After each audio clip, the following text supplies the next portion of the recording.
Hello again, Mega fans. Spooky season is here, and Halloween is upon us. There are more than enough creepy and unnerving elements in non-horror games that we enjoyed in our younger days. But another topic that I keep seeing pop up on Facebook, Reddit, and here on YouTube is that of liminal spaces. And while the definition of a liminal space has been stretched and interpretations have broadened, they usually have a common factor. The area feels unnerving, like you shouldn't be there.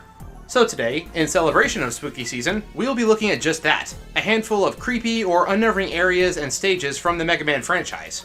Being primarily an action platformer, most of the Mega Man games don't really lend themselves to horror, or really unnerving areas outside maybe some eerie music. But I think it would be a crime to dismiss a few specific areas that came to mind from the late 90s. First, we'll look at Zero Space, also known as Point 11F5646 from Mega Man X5.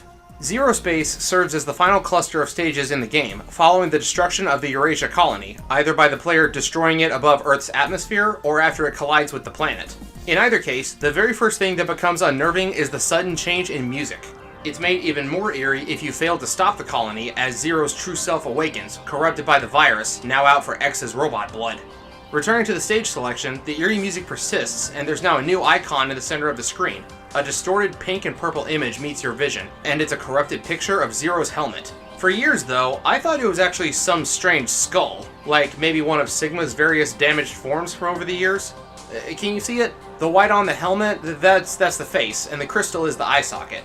It took me longer than it should have to realize that it was actually Zero's helmet. Entering the area, we still hear the ominous soundtrack playing. We teleport in, past the organic mountains, and descend into a cyberspace-styled area. This is Zero Space, an area created on Earth by the presence of the Zero virus. The virus has become so strong that cyberspace and reality have merged into one. The textures of the area are also styled in the same fashion as other cyber matter in the series, like the mini-boss from Magna Centipede stage and how the Sigma virus is often shown. The further we descend, ghosts of Mega Man's past greet us, with powerful security beams that mean instant death ripped straight from Quickman's stage from Mega Man 2. The most unnerving of all is the stage boss. We enter the antechamber and are greeted by nobody except an energy bar. Suddenly, more dramatic and intense music kicks in as blobs of black slime begin hurling at you from behind, all of them merging together, revealing an ancient enemy from the first few Mega Man games, a devil-type enemy. This one is known as Shadow Devil. This is also one of the toughest bosses in the game, requiring split-second reaction time and excellent combat prowess. The rest of the stages are less unnerving than the first, but the ominous music persists, and the bosses awaiting you are a revived Rangda Bangda and a duel with the other playable character. The final stage maintains the same textures, but the music is different. To me, what makes this set of stages so eerie is just how contradictory this part of the game is compared to the rest of X5. The combination of the droning and ominous music, which is such a contrast to the more upbeat and lively or rock-based tracks from X5, and the new textures are just off-putting.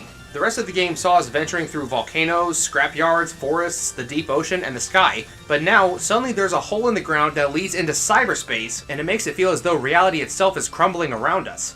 As mentioned previously, the wireframe texture is also synonymous with the Sigma virus, so that on its own makes this feel like dangerous ground that we should not tread. Let's not forget the Zero virus either. We see corrupted purple mirages of Zero attacking us as our journey progresses, and they are stronger than the Sigma virus from earlier in the game. And the boss, the Shadow Devil, I'll never forget the first time I encountered it. The sudden sharp change in boss theme combined with never having actually seen a devil-type boss before, since I didn't grow up with the NES games, I actually am pretty certain that I died to this boss before it even finished forming itself the first time. I was just caught that off guard by it. This area has always stuck with me as being something meant to intimidate the player upon entering it, especially if you fail to stop the colony and now Zero is your enemy. Another set of creepy areas from the X series is the secret laboratory from X6. The stage itself isn't really that unnerving, but the music is still ominous, and I always found these statues in the background to be kind of off-putting. Why are they here? What is Gates' fascination with these gargoyle-like statues? I actually half expected them to come to life and attack, since we did have one boss fight earlier in the game where the enemy was mostly in the background. It's not as creepy or eerie as the stages from X5, but still, kind of unnerving if you linger for too long.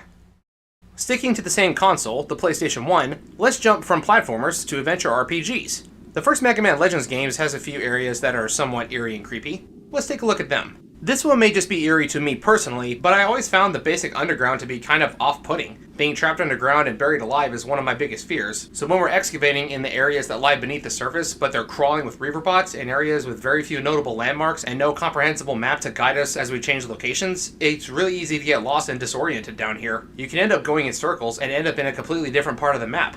The big network of underground tunnels doesn't really have a soundtrack either, but just constant droning ambience, only being broken up occasionally by the sound of a Reaverbot's eye activating, letting you know that you've been spotted by an enemy. While we're at it, a few other dungeons in the game are also kind of head-scratchers. What's up with the June Lake subgate? There's this room where it looks like there's water rising up from both sides with giant robot alligators that will jump out and attack you, as well as cloaking Reaverbots that can do a lot of damage. We talked about this one on camera before, though we failed to capture it, but one time during our Let's Play of this game, Rio and I were actually getting back to our last progress point after a game over, and we're picking up a treasure chest, when one of these Reaverbots jumped up on the platform right as we turned around to face it, and it cloaked before dashing at us.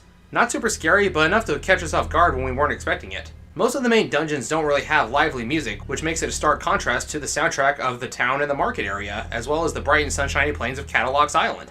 But the most unnerving has to be the sub-cities. Once you reach the main gate, the final dungeon, you access this terminal and these mysterious black boxes appear all across the island.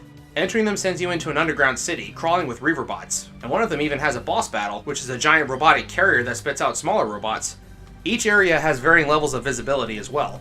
Not fog, but just limited line of sight. While there is music, the second you destroy the last Reaverbot, the area goes quiet, and you enter the temple-like structure in the middle of the city, and you take the key from inside. The keys being named Watcher, Sleeper, and Dreamer. The eerie part about the sub-cities is that there's a night sky looming over the town. One of them even has a moon, which you can shoot with your weapons. This implies that the ceiling is actually low enough to shoot, but why is it a night sky while you're underground? Aesthetically, it's kind of cool, but to me, it was always just off-putting. These areas are a good place to farm for Zenny though, since the Reaverbots here give such large drops. But when all goes quiet and everything becomes still, as Mega Man searches for answers about his past, you truly feel like a sleeping dreamer who's being watched. And now we go to our familiar territory, the Mega Man RPG games, Battle Network and Star Force. Where should we start? I think we should go to the secret area from Battle Network 3. The Undernet has always been an ominous place in the Battle Network series, as powerful viruses are plentiful, and the deeper we trek in, the more perilous the journey. And then, we reach Under Square from within the Inn bathhouse. In the story, we visited this location to obtain a powerful program to defeat Alpha, granted to us by Serenade, Lord of the Undernet. We now return here, Alpha destroyed, and prepared to challenge Serenade for the throne. As we enter this dark server, with the devil-shaped obelisk behind us, we approach the giant glowing hull, as the flames burn bright green and then extinguish. We dematerialize and descend. But when we regain control, this area is not what I think any of us were expecting for the Lord of the Undernet. This area actually seems to be like a sanctuary almost. The textures are marble-like and surrounded by water, and the music is less ominous, and it's more soothing.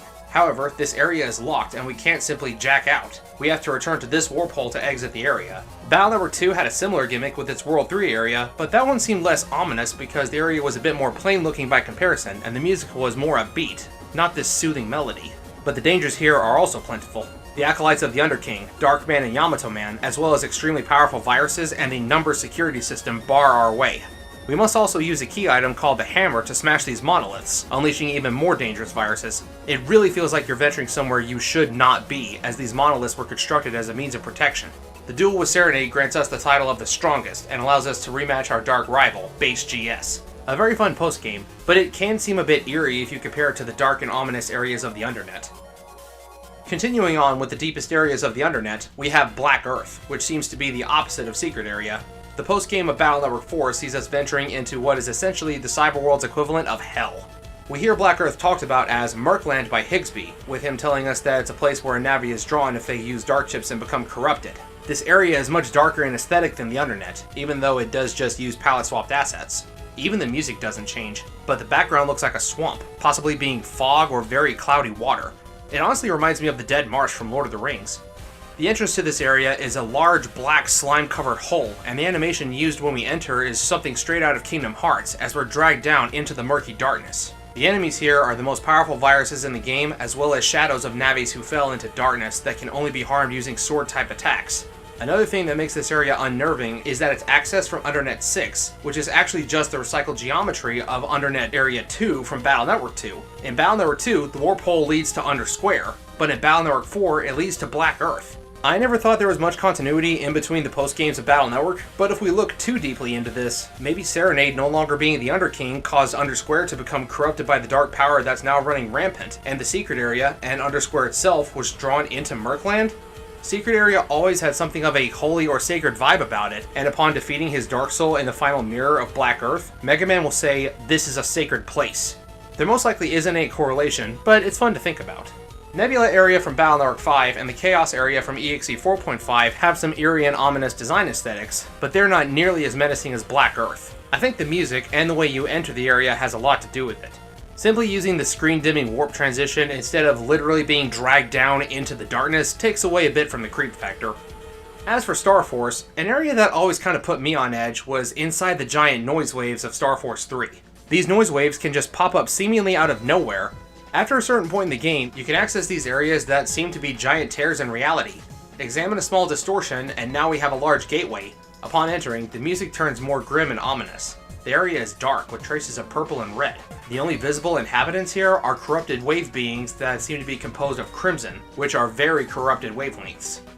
I don't recall any major treasures here, but I also haven't played through Star Force 3 in quite a while. Another noise wave connects directly to the final dungeon, Meteor G, a large asteroid comprised entirely out of crimson. So, what did you think about these unnerving liminal spaces from the Mega Man series? Did any of these locations give you the creeps or make your hair stand on end? Do you have any other areas in the Mega Man franchise that you always thought was creepy? I'll admit that I haven't played every game in the classic series, so I may be missing a few locations, and I'd love to hear about them. But for now, thank you all for watching, and have a happy Halloween.